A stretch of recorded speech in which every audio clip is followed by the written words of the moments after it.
KoitCast.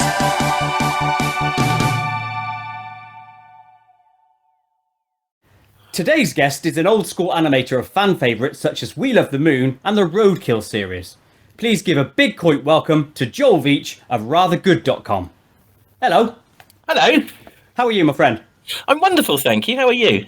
Good. Well, it's nice and hot today, so I'm enjoying the day. Just been outside doing some gardening, and now I'm back in to speak to you, so it's going to go better now, isn't it? Let's be fair. Excellent. So, my friend, who are you and where are you from? I am Joel Veitch, and I am from the internet. You like Tron, is it? Yeah, pretty much. In the machine. Yeah. What's your story through life, if you want to share that, or just want to share your online life? No, yes, okay. I wonder what level of granularity to apply to that, because I mean that can be a long story, right? Yeah.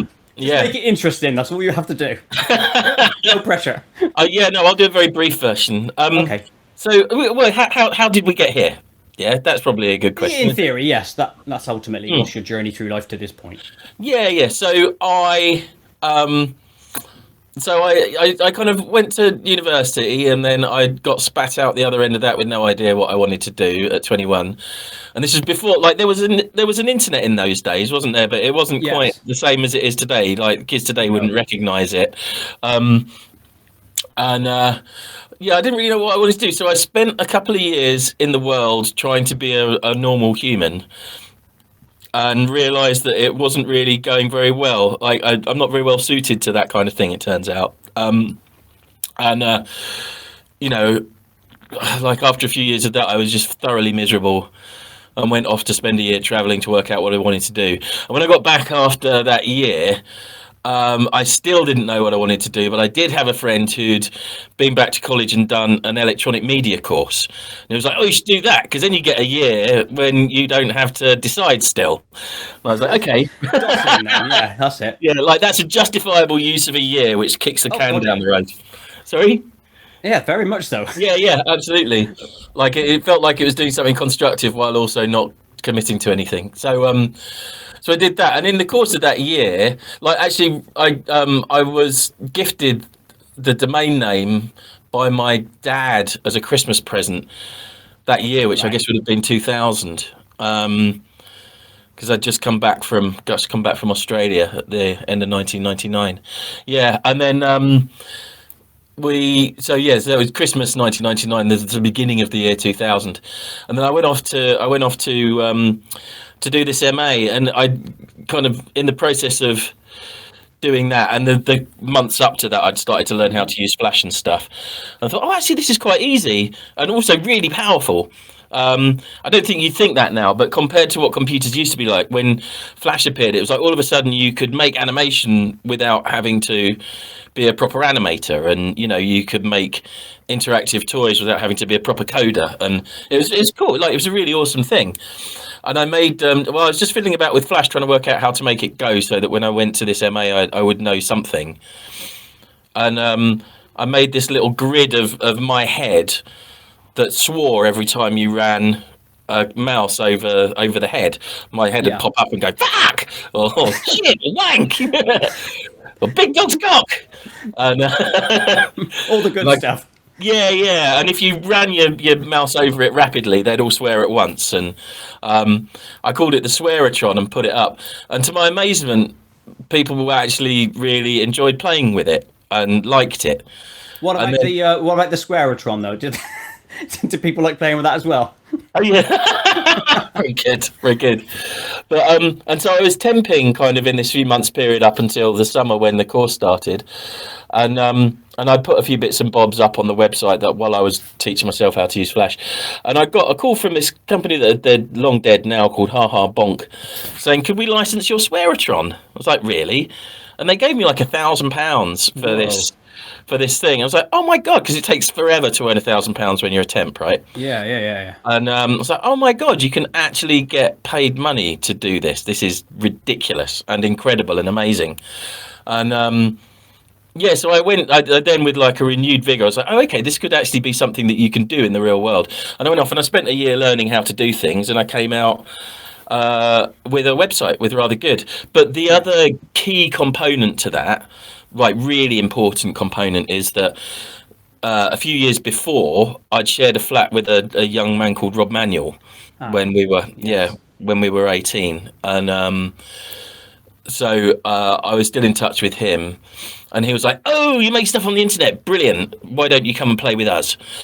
And so he was starting up this thing, Beta B3TA, all of which was connected to another newsletter stroke website called Popbitch. This was all kind of within the same little world.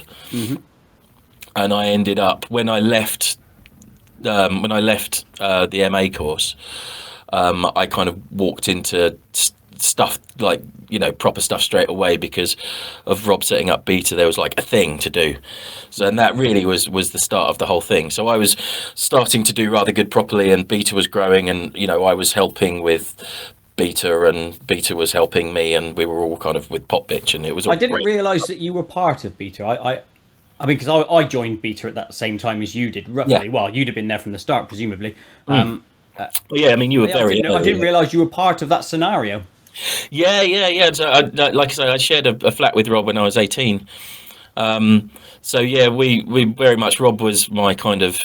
I mean, Rob basically got me started. Like he was the one who said, "You should do this. You should do this." And then I was working closely with him on a lot of that early stuff.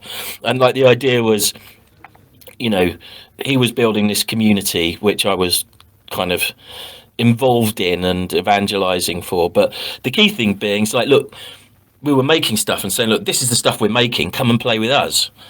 And so it all kind of cross-fertilized. It was great.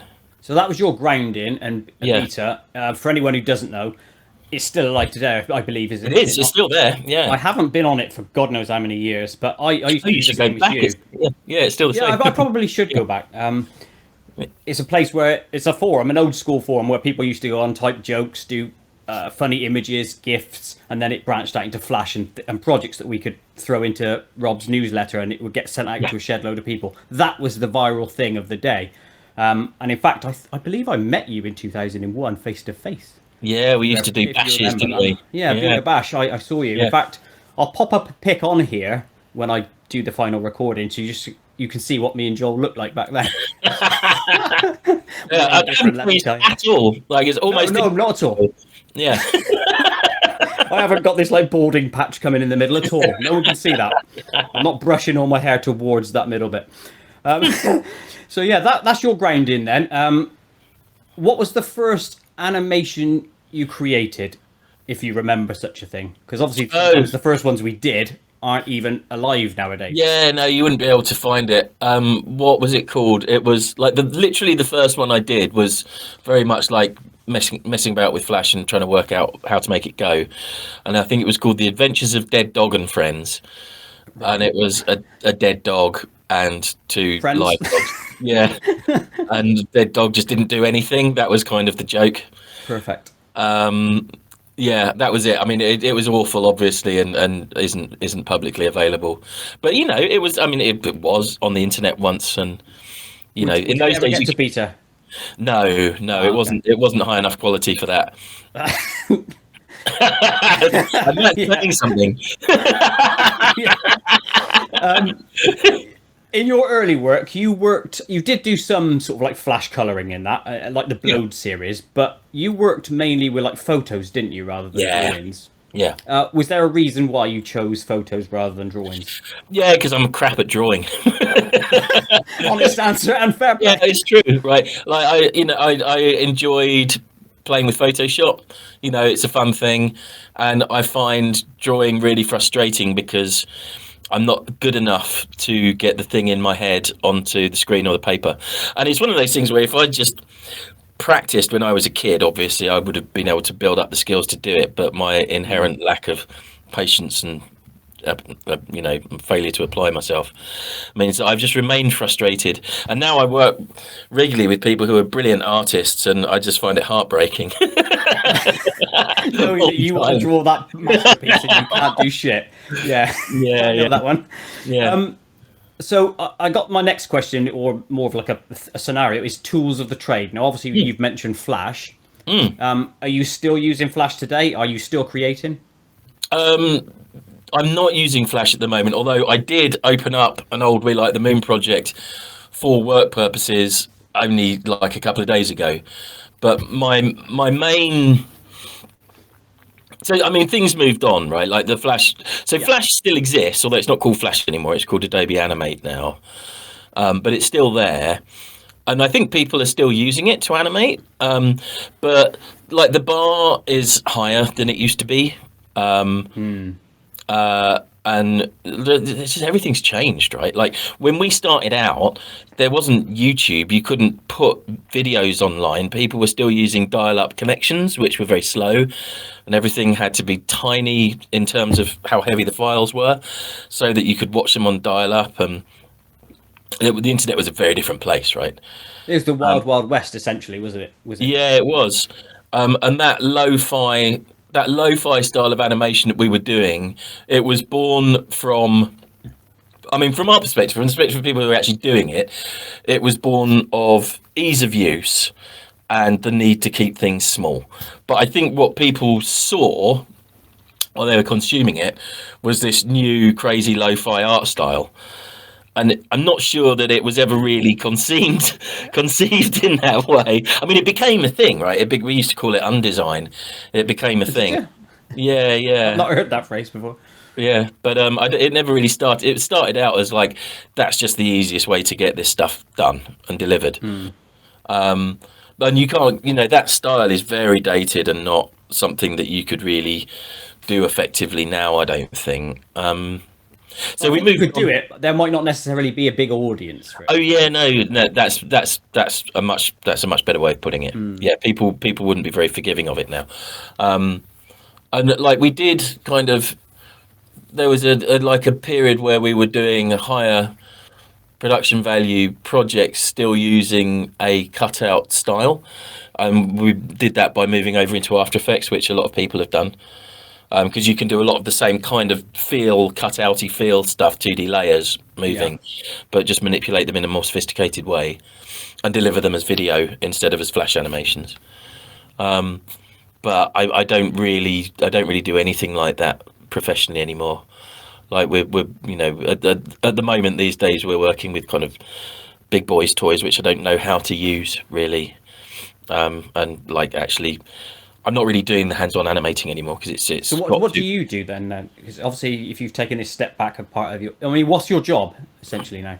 That's a very good question. Yeah, I don't know. You tell me. We're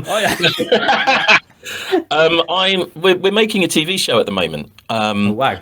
Yeah, and so for Netflix, and so I am. I mean, I think that I'm technically referred to as the showrunner, but I'm not sure what that actually means in practice. What I do is I have done the writing's done now, but I was doing a lot of the writing with some other writers, not just me, and then outside that, just keeping an eye on everything to make sure we're all making the same show. Really. Yeah, no, that's great. Like a director, essentially.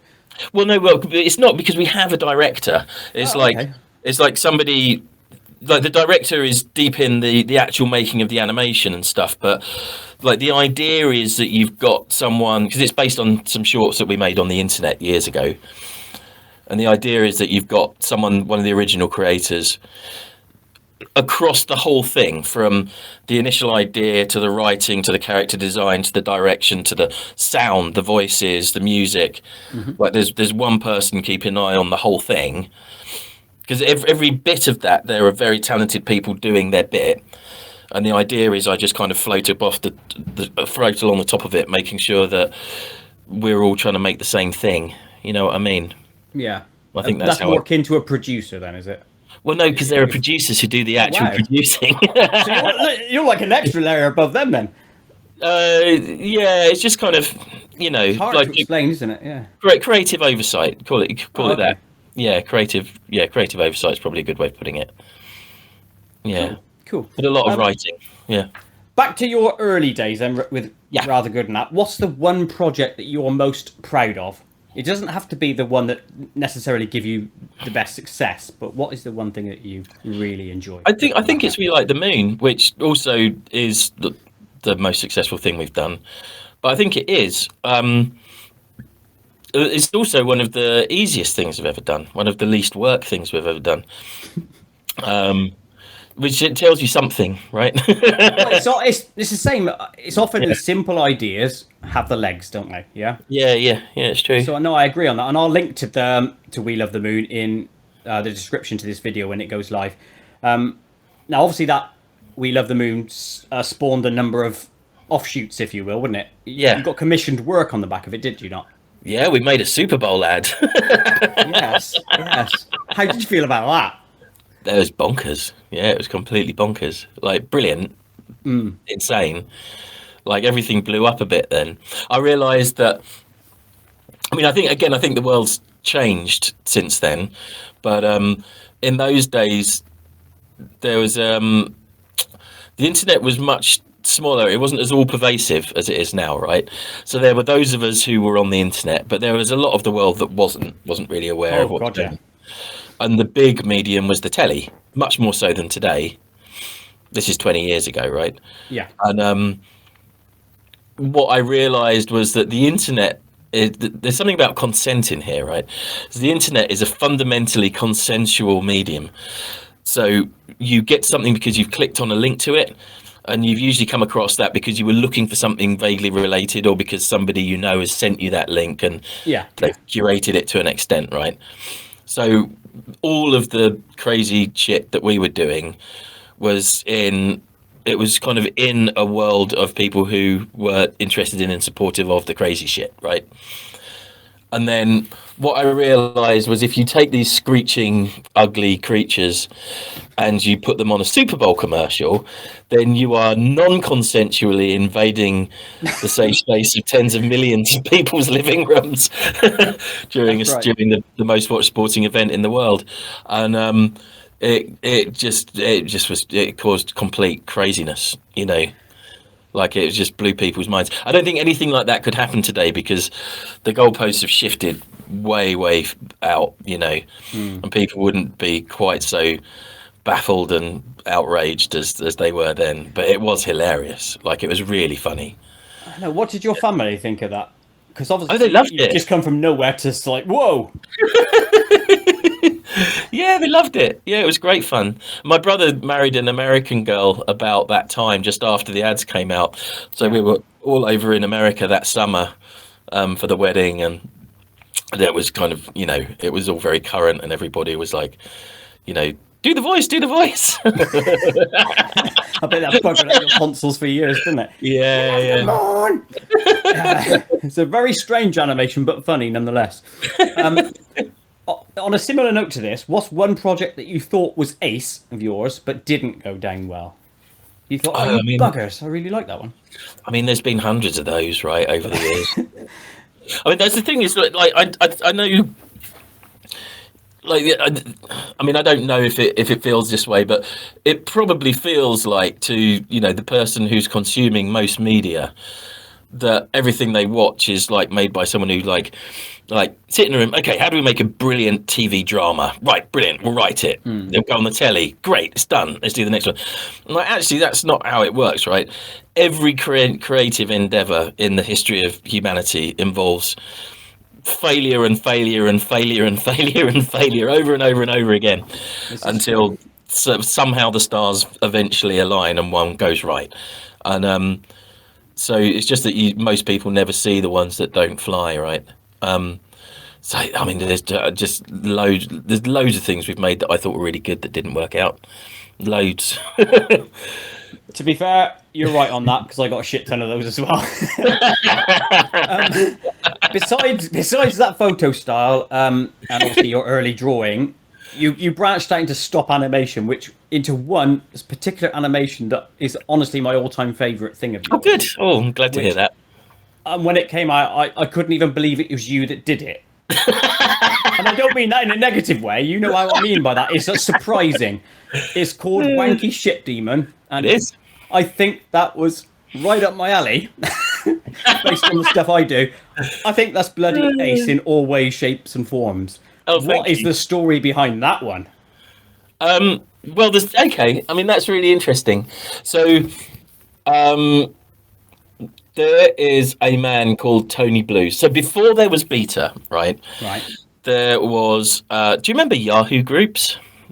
Yes, but I don't think I was ever on them. No. So there were these things called Yahoo groups, which were basically just email groups, right? So you'd email the group, you'd join a group, and when you emailed the Yahoo group handle, it would go to all the members of the group. And before there was beta, there was an email group that Rob Manuel set up called Tea Sluts, and it was called Tea Sluts because I think there were people were putting the letter E before everything, in the same way as they did with Mac stuff later. But there was E this and E that, and I mean, you should ask him, not me. This is all secondhand, but as far as I remember, he was like, "Well, everybody's using E now. Why shouldn't T be the next big letter to put in front of things?" So Very T random. sluts. Yeah. And it was just, it was like a group. There were a group of people there, a lot of whom ended up being on beta. It was like the precursor to beta.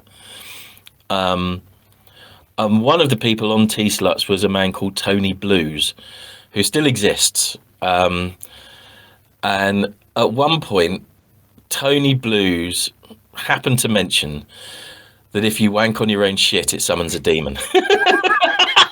Like you do, yeah. You can't prove him wrong, can you? I'm not gonna disclose that information. But I thought that was the funniest thing I'd ever heard, and it stayed with me for ages, for years, because it was quite a few years later that we finally like, right, okay, what happens if you summon that demon? So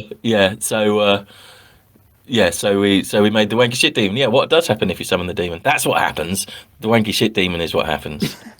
Yeah. It is amazing. Please watch it. Anybody who's watching this little video now, it is. Stop the video right now. Go and watch it, and then come back because it is amazing. Read the stop animation. Did you do that, or was it somebody else commissioned on your behalf doing it? What was the scenario? Oh, it's a guy called David Shute, who I still work with to this day, who's become a very good friend and a very long-term collaborator.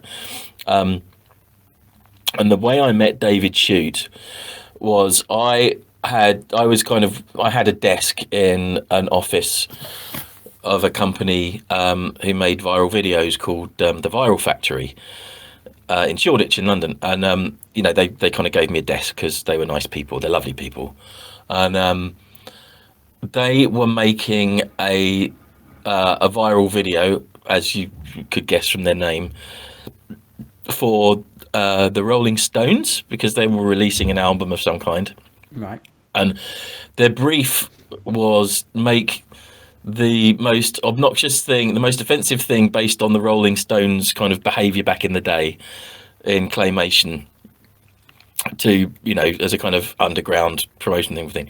And so when I met David Shute, he was making, was it in the style of that Sony Bravia ad with the claymation rabbits? That's right. There were some Bravia ads that were very big at the time. One of them had claymation rabbits popping. It was very beautiful. Anyway, so I can vaguely remember the one. Yeah, you mean. I mean, it wasn't in that style at all. It was nothing like that style. But I think that it had claymation rabbits in, which I think was a reference to that ad. But they were doing the things the Rolling Stones got up to while they were on tour in their youth. So they were like, there was lots of puking and shagging and stuff, and it was just really obnoxious. And I think, as I recall, the record company saw the first cut of it. I'm like, Jesus Christ, no! What the hell are you doing? Destroy it! Destroy all copies of it! This must cease to exist and never be seen by anyone. But I'd kind of seen it being made, so and I found it intensely entertaining. So when they were done with that, I kind of took Dave to one side and said, "Dave, would you mind? How about we summon the wanky shit demon?" Yeah, and he ended up working with me for years and years. Yeah. Oh, good on him. Well, Yeah, it's brilliant. I love that animation. Yeah. I'm going to go into a life in general section. Now, some of this may not be pertinent based on some of the answers you've given previously. I mean, I know you've got a young family. I guess my initial question would have been, how has what you create changed since becoming a dad? Has it changed? Yeah, I mean, it has. I do, not least because my wife hates the really obnoxious stuff I do. And so she's always been quite keen for me to not make not follow my worst instincts. But yeah, obviously I did kind of tone it down to an extent. And what we're making at the moment is a kids show, and it's based on some shorts that we did, which are basically kids shorts a few years ago. But like, my family's a lot less young than it was. My boy's taking his GCSEs right now. Oh wow, okay, fair enough. Yeah, yeah. Oh, Jesus. Yeah, time just goes, does it not? 5 minutes ago, yeah. Yeah, very much so. So, okay, and let's move on to like a current state of affairs scenario. Now, this again may not affect you too much, considering if you're not creating personally a lot of stuff yourself at the moment. But I was going to say, YouTube censorship. How has it hit you, if at all? I mean, it hasn't really affected me because I'm not. Right now, I'm not doing YouTube stuff because I'm working very hard on something else. I am expecting that I will go back to doing more YouTube stuff when this particular thing's over. Okay. But I'm a bit out of date with how it's going. I mean, the last big change that affected me on YouTube was when they changed the way that kids' content was monetized because of data protection stuff. Yeah. Which I think was quite a big deal for a lot of people. But I mean, that's kind of the other end of the spectrum from the censorship thing, right? Yeah, very much so. Yeah. Okay, so you haven't really been hit then. I was just wondering if a lot of your older stuff had been like demonetized or any shenanigans like that. I haven't really been keeping an eye on it for quite a while now. I've just been so busy on this show that I've taken my eye completely off that ball. Yeah. And this show, is it based on dinosaurs? It is, yeah. It's based on Dinosaurs, Terrible Lizards, yeah. Although it will be called Bad Dinosaurs when it comes out. Yeah. Bad Dinosaurs. And what reason? Because Dinosaurs, Terrible Lizards is a confusing title if you don't get the joke or if you're not from an Anglophone country. Okay. Fair enough. To be honest, I haven't seen them yet, and I probably should go and watch those straight after this. Oh god, I got an iTunes pop-up. Get rid of that. Right, I'm gonna ask you some other like worldly questions before we enter the Koit zone, which is back to the strange questions again. Yeah. Okay. Okay, so the supernatural is a big thing for me. I'm deeply into that. I love that sort of stuff. Do you have any stories of any weird things happening to you? Any weird shit, I'd call it. Okay, this is when, how old was I must have been a teenager, woke up in the summer, so it was after dawn, but that's still very early in high summer in this country, right? Yeah. Long before anyone else was up. And there was a knock at the front door, and I went down and I opened the door, and there was this dishevelled looking guy there holding a pan full of oats. And he said to me, "Can you heat these up for me, please?" And I said, "Yeah, okay." And I put the pan of oats on the cooker and I put the heat on. He stayed out. He didn't come in, right? He stayed outside. And I put them on the cooker and I turned the heat on and everything was normal for a couple of minutes. And then this thick green foul smelling ooze bubbled up from under the oats. And gradually, it became obvious this pan was full of this foul-smelling green slime. Right. That had just been covered by oats or something that was emitting slime. And it just went from this pan of, like, ostensibly normal, what would be porridge, into, like, some kind of hellish thing. And I went back with this pan of steaming green, foul-smelling slime to this guy who took it off me and thanked me. Walked off into the distance with his. I was like, "What the fuck just happened?" That's the strangest story I've ever heard. Yeah, to this day, I've no idea what the hell that was about. And it's never appeared on like one of those like hidden camera shows or anything. That is odd. Yeah, very strange. Whoa. Yeah. Okay, So, that's weird, but that's like grounded in humanity, I would assume. Yeah. I mean, I don't know what he was. Who knows?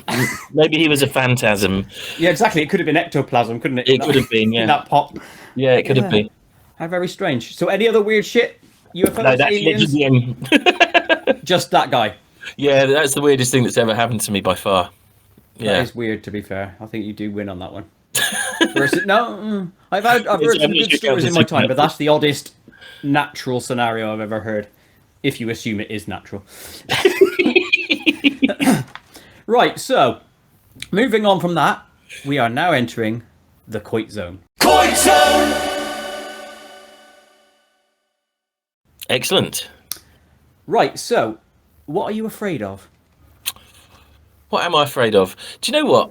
This is a really boring answer, but I get a bit dodgy with heights these days. And there was a moment when it happened, like up until I was 18, Right. I was completely fearless about heights. And then there was a moment when I was 18 when I looked over a balcony and went, "Whoa, fuck." And I've never been quite right with them since. And where was that? How high? How many? It wasn't stories? like high, it was like 2 flights of stairs up in okay. a university building. Yeah.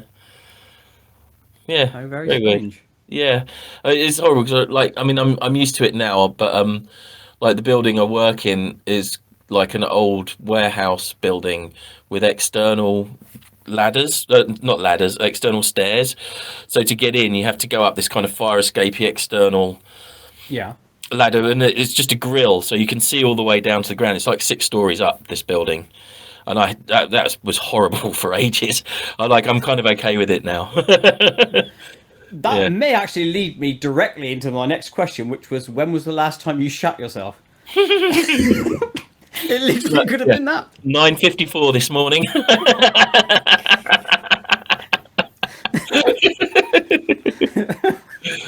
Not cleaned up since, have you?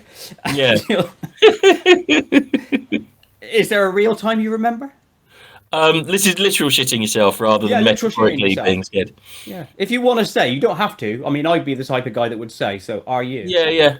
No, I did. I contracted an awful stomach bug quite a lot of years ago. No, do you know what? No, I mean, there's a better one, and not better, it's worse. I don't, you know, No, it's better now. That's how Yeah. I'm taking it. No. So actually, quite recently, I got a norovirus. At least I presume it was a norovirus. You know, the puking and shitting one. Yeah. And it was quite, like you get one night of horror, don't you? And then it kind of drifts away.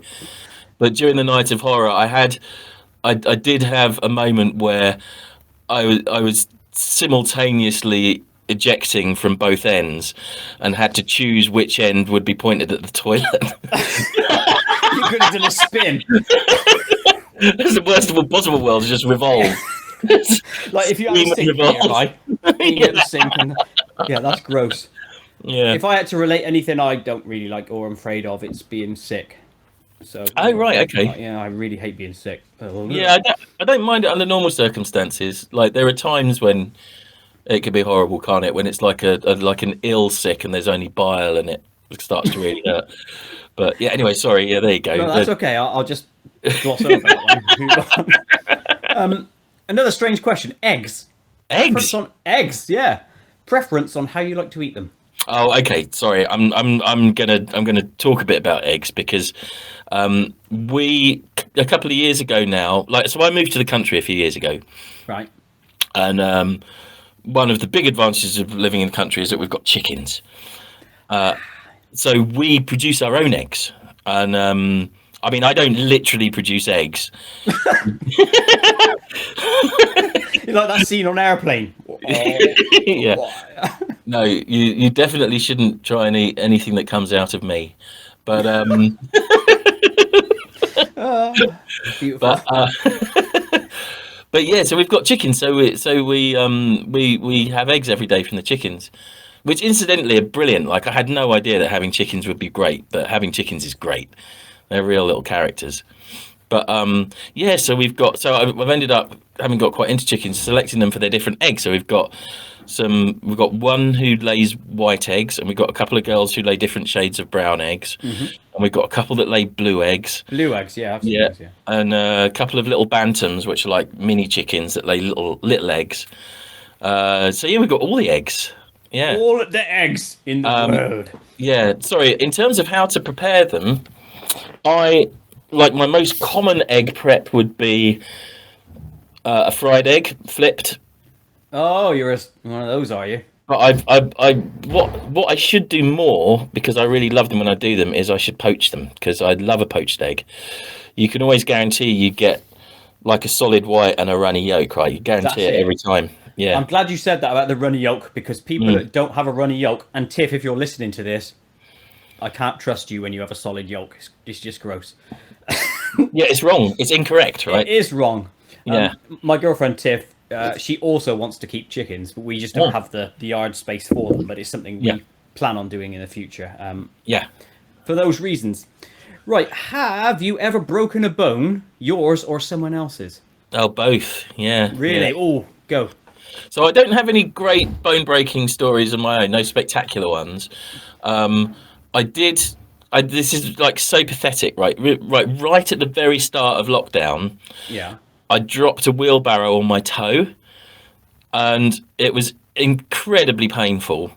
But because it was like the world had gone crazy and everyone was dying of plague, I didn't want to go and take up hospital time with my sore foot.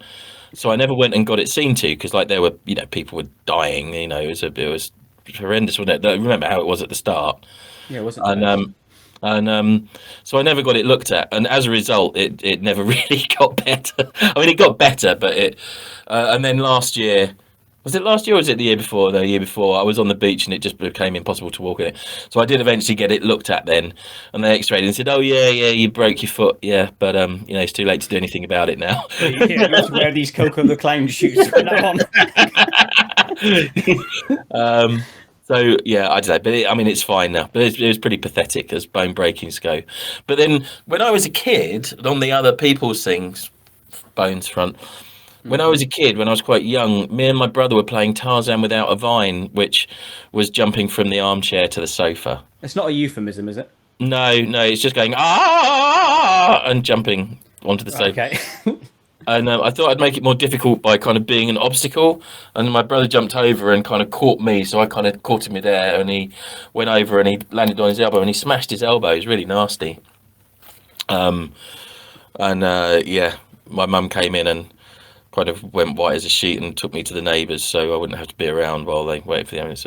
Yeah. It was a really nasty one. Yeah. On that day, you were the evil one. I was. Yeah. I'm not sure whether Al's ever really forgiven me for it. It was a really horrid break. Oh no. Yeah. You're just a kid, do I? Yeah. What is one scenario? Take away media. So take away films and all that, and TV shows and stuff. What makes you laugh? Is there a scenario in life that makes you laugh? I feel like almost anything's funny, right? Yeah, I agree. By the way. Yeah, like that's one of the fundamentals of life. I mean, my kids obviously find it infuriating and appalling, or at least they say they do. But I mean, you can get a laugh out of just about anything, can't you? Like if your standards are low enough, you can make a joke of any situation, I reckon. I believe that is true, 100%. But there's not one thing that maybe you do, or like something that happens that you think that is amazing, and other people around you aren't laughing. I don't know. I mean, like I tend to get a lot of bad looks when I fart a lot, and just one of those ones where I'm bad singing. Like it's one of the joys of parenthood, I think, is when your kids, or my daughter especially, goes, "Dad, shut up," and so you can just start singing louder and louder and louder in supermarkets, and becoming that embarrassment is a highlight, is it not? Yeah, I love it. Yeah.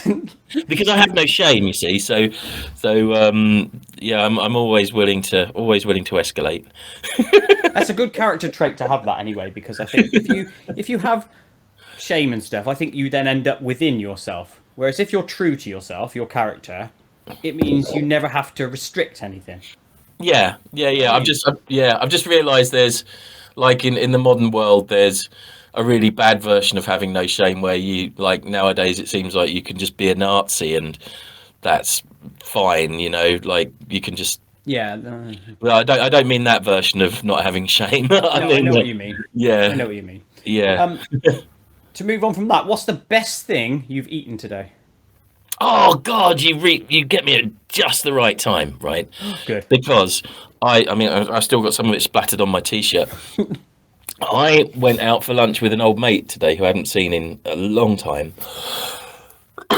And we went to a Vietnamese restaurant around the corner called Bum Bum Bum, which is a great name, right? Bum Bum Bum. It is, yeah. Very But they much do amazing food. I love Vietnamese food. And I had, for starters, we had salt and pepper chili squid, and some pork in beetle leaves.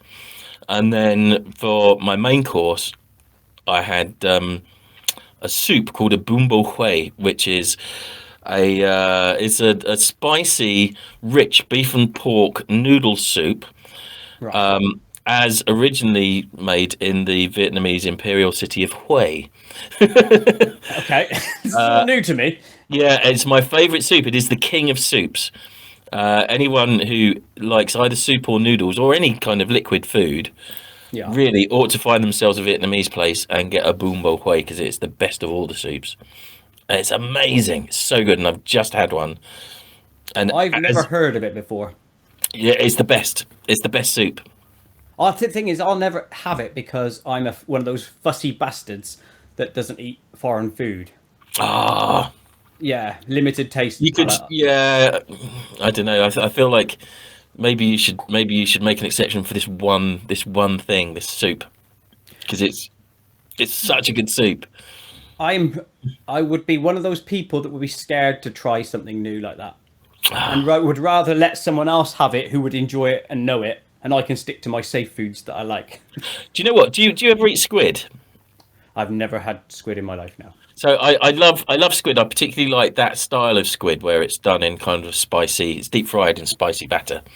And the guy I was having lunch with, Jules, was telling me that apparently, well, I think he was listening to a podcast, This American Life or something. Apparently in America, a lot of the squid they sell is actually pork arseholes, pigs arseholes, which they wash and then bleach to get rid of the brown shit stains, Lovely. and sell as squid rings, but they're just pigs' arseholes. They're assholes, yeah. Apparently. I'd probably eat those ones. Yeah. The taste of pork, be it ass or not, I imagine is quite nice. Yeah. So the best thing you've had today is a soup. A soup, yes, a noodle soup, or possibly the squid I had before the soup. But the whole thing as a meal is amazing.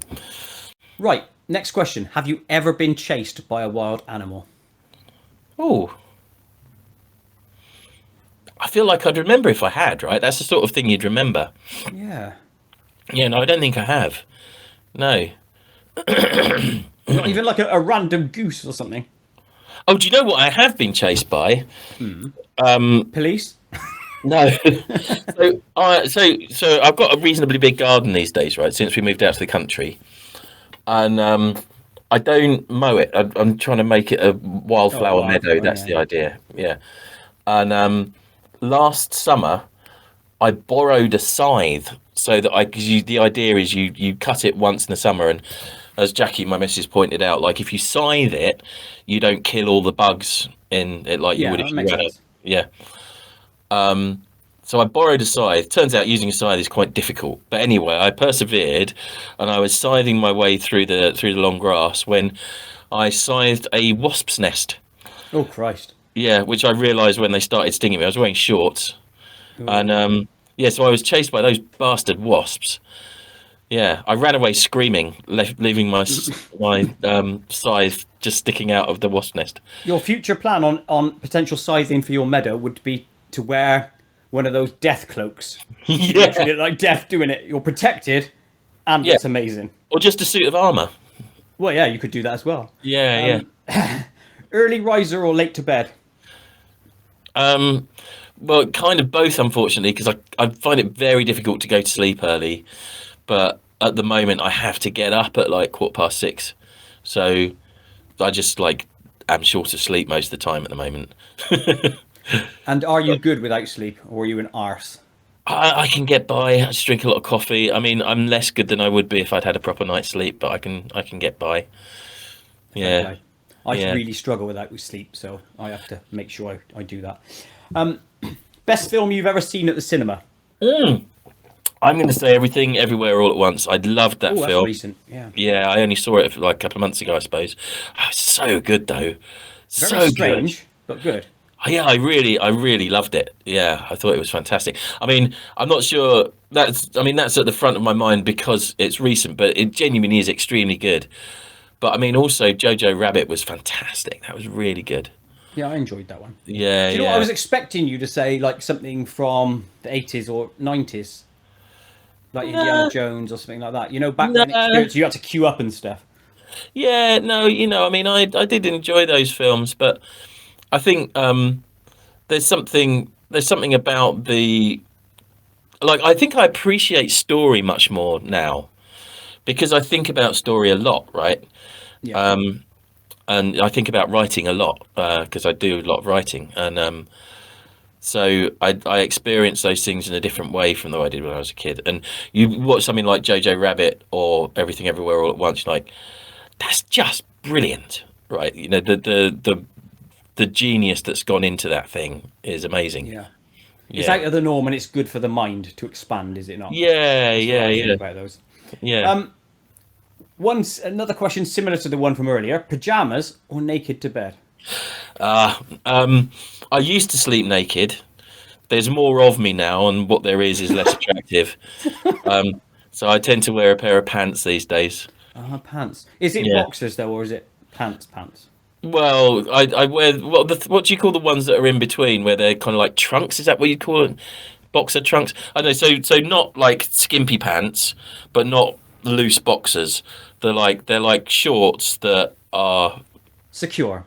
Yeah, that's right. Let's go with secure. No, fair play. Yeah, Fair play. yeah. I don't wear any more. If I have anything on my top half, I get too hot and I can't sleep. Yeah, I'm the same. I Yeah, get very, very hot. What's the highest or indeed the lowest point on Earth you've ever been? that's a good question. So, um, I mean, have I ever been below sea level? I suppose I must have been, right? Have Because you ever been in a submarine? no, I mean, I've been, I've scuba dived, but there must be bits of the land that are below sea level that I've been to, right? Yeah, probably. I don't know. I wouldn't have known that I was below sea level at that point. Let's just So, assume you've scuba dived down to like 30 meters, right? Which is can be dangerous if you're down there too long. yeah. You've got to be more than 30 meters up, though, haven't you? So it's got to be highest for you. So, well, I've been up some mountains. Oh, have you? Which Because ones? I've not like real crazy. I've not mountain. I've been up Whistler Mountain. That's probably quite high. Where's that? Is that in the That's USA? in Canada. There was a marmot at the top of Whistler Mountain, which was quite a formative experience for me because I got to the top of this mountain, and I mean you can get up it. It's not like mountaineering. Sure. And at the top of this mountain was a marmot, and he was a splendid beast. He was a really. Can you picture a marmot? I can't. I imagine No. it's like a small groundhog sort of thing, is it? Like bigger than a groundhog, yeah. So groundhogs are in the right ballpark, but they're bigger, you know. Okay. And he was just standing there. He just wasn't afraid. He was like, "What are you doing on my fucking mountain?" Just staring. Like, Yeah. I will kill you. yeah, like this groundhog's business. Not groundhog. This marmot's business. What I've discovered as well is that when they call, you should Google like a calling marmot or a screaming marmot because they go. Will. "Ah!" I will look that up. That's almost as scary, and I assume out in the sticks where you live, if you've ever heard a screaming fox at night, that can scare the shit out of you as well. Yeah, and we used to hear more of them when I lived in East London. To be honest, Oh, there freaky, aren't they? there, were- Things there were sound loads like of a them. kid being killed or something. Yeah, yeah. Not that you hear that I sound wouldn't know. more. No. No, no, not like every night or anything. Yeah, yeah. On either of those things. So you've been up a mountain, and you think where the Marmot is your highest point you've ever been. My marmot. Yeah. It might well be. I mean, I've been in aeroplanes, right, which are higher. Yeah, that's true. Yeah. Have you ever been to space? No, I did. I did do like a high altitude balloon that I wasn't in. Like we sent a Oh, you balloon sent up, some up. yeah, to the top of the stratosphere and released these paper aeroplanes at the edge of space, which I did with Paul Curry, who's another beatard, Right. or beaten. What was it? What's his username? Did he have one or? Cree CR3. He did loads of the tech stuff on beta after Cal left. Oh, well, yes, I do. Yeah. I remember that. Yeah. Hey, speaking of beta again, do you remember what your beta number is? Your user number? I think I'm number 7. Whoa.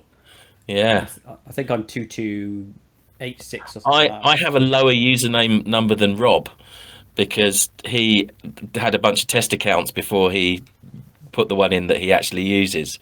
So so I think I'm a lower number than Rob. So you win then, essentially, don't you?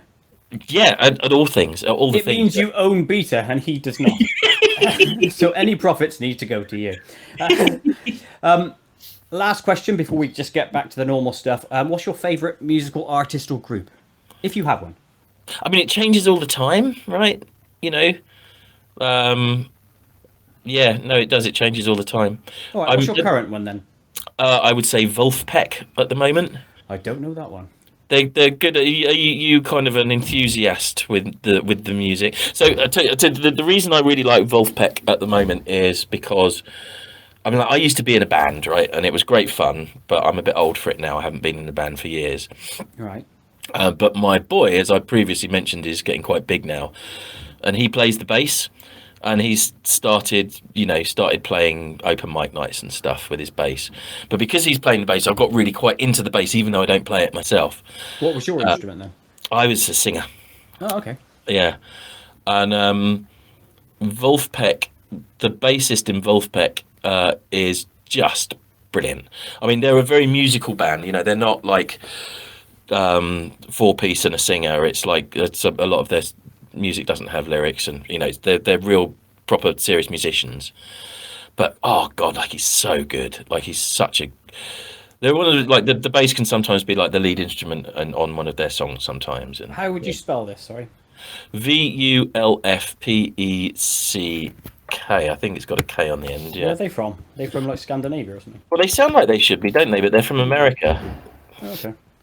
I'll look them up then. I'm always interested in like random artists, but I like more symphonic stuff, so I don't know if that's what they are. Or... Right. No, I mean they're you know, I mean I'm not sure how to classify them really. But they're jolly good. Anyway, the bassist is a guy called Joe Dart, who is a great bassist. And you know, like when you're, I mean, especially to you know, like I'm interested in who my kids look up to, right? Yeah. You know, I worry that it's just some worthless Instagram influencer, you know. But Joe Dart is a brilliant musician and also clearly a very cool guy. And the idea that he's a role model for my boy, I'm really comfortable with that. You know, I'm willing to kind of support that. You know, be a great musician, have some fun, do something that you love, and you make that. You know, that's all work great. Towards the goal. Yeah, no, fair play. Yeah. Okay, so we're now coming out of the Koit zone, back to normal reality. Yeah. So let's end on, and you can give this as much thought, depth, or as little as you want, but upcoming projects in your future. Obviously, you've mentioned you've got the dinosaurs things going on with Netflix. Is there anything you can expand on that at this stage, or are you part of an NDA? No, it's been announced, so I can talk about it. I mean, I'm not sure what to say really. It's it's changed quite a lot from the online shorts, as you'd expect. We follow the kind of story of a family of Tyrannosauruses, so a mum and 3 kids, and there's no speaking in it. It's all non-dialogue, and it's called Bad Dinosaurs now. And it's 24 episodes, 7 minutes long, and I think it's really good. I'm kind of hopeful that the world will think it's good, but it's been a fascinating process. I've learned a lot about the craft. I'm working with some really brilliant people. Like, you know, it's all about the crew. They're just great. You know, they're fantastic. It's a 3D modelled show, is it not? Yeah, it's CGI. Yeah. So it's interesting in that way that you have done almost like a full circle of completed the circle of animation, haven't you? You've gone from the basic 2D drawing to the photography to stop animation, modelling. You've seen, done, or overseen it all. Yeah, I suppose so. I hadn't really thought about it like that. That's quite a nice way of thinking about it, isn't it? Isn't it? Yeah, you've completed the arc. Unless there's where else can you go from here unless they create a new holographic technology or something? Maybe they will. Yeah, there you go. There's a future goal for you. Yeah. Which of those mediums would you say has been your favourite, if you have one? I mean, I think there's two ways of answering that. I think the work we're doing now is the best work I've ever done, largely because it's not just me doing it, right? It's because it's this incredibly skilled team of people making it. But the other side of that is there's something incredibly joyful about the early work, which I'll never get back, of like, especially something like the Moon Song. That's literally an improvised song. So I'd got in the pub, got drunk with my brother when we were talking about how good the moon was, and then gone back to our place, and I'd had the camcorder running in the corner, and he was playing guitar, and I was just looking around the room, improvising off what I could see around me. Yeah. And then listening to it back the next day, thought, oh, there's something in that. And I'd got these Spong monkeys that I'd been messing about with in Photoshop and stuck them together, and that's it, right? It's no work, and it's fun. It's just all fun. And then, bang, it's out in the world, and somehow it's become a thing. But there's something just joyful about that, which I don't think we'll ever get that back, right? That's the whole youth thing, isn't it? Yeah. Wow. So yeah, so I think there's two different ways to answer that. All right. So when does this come out on Netflix? Is there a date yet? Yeah, it should be out next spring, so a bit under a year, hopefully. Yeah. Okay. Look forward to seeing that. Post that, you've obviously mentioned that you're going to go back to and do maybe some YouTube bits for your own channel and that. Is there any other irons in the fire for your future at the moment, or? I mean, I've really just had my head stuck in this, and so I don't know what I'm going to do after. I mean, my hope is that we'll get another series, and that we can keep making the dinosaurs for a while, because it's great, and I'd like to keep doing it. Fair play. Yeah, if you land on something you like doing, why not stay there? Yeah, but I mean, it's you're not master of your own fate with this stuff, because obviously they'll either commission it again or they won't. So so if we get another shot, I'll keep doing it, and if we don't, then I'll kind of have to work that out when it happens, I suppose. Yeah. Good on you. Now, I just want to say thank you ever so much for coming on the podcast. It's much appreciated. Thank you, my friend. Is there anything you want to plug at all, other than what we've mentioned so far? Your website, anything else? Not really. Rather Good and Beta. I definitely have a look at Beta. It's still there. And watch Bad Dinos when it comes out. Oh, importantly, when Bad Dinosaurs comes out, everybody needs to make a solemn vow that they will watch the entire season, front to back, within 28 days. Not to help your statistics on Netflix at all or anything. Yeah, everyone set it as your favourite if you could do that sort of thing. Yeah, that would be great, yeah. And watch it 9 times as well. Yeah. Yes. And share it on all your socials. Yeah. Okay, it's been a pleasure talking to you. Thanks ever so much. See ya. Cheers, bye.